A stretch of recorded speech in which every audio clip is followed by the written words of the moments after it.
30,000 votes, while APC scored about 28,000 in those areas.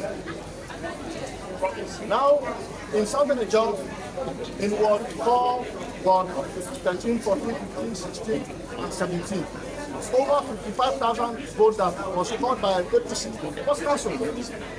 And the clear number of registered voters in those areas are in excess of 70,000.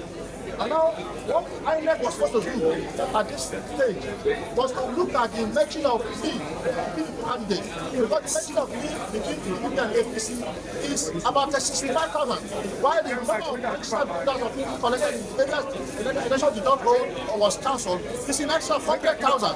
And so what the Republican had to do was to try to make a result and order for a election in the areas where election did not go.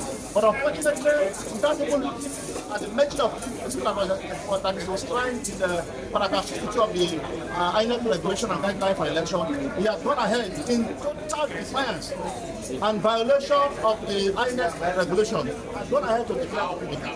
And we reject it, we have written petition, and we are demanding that INEC should do our petition and deal with this punishment. Thank you. That's what I'm saying. That's why I did not sign. I did not sign because the process that led to this is not transparent. It does not reflect the votes that were cast at the various streets on the level of December. And so we refuse to sign.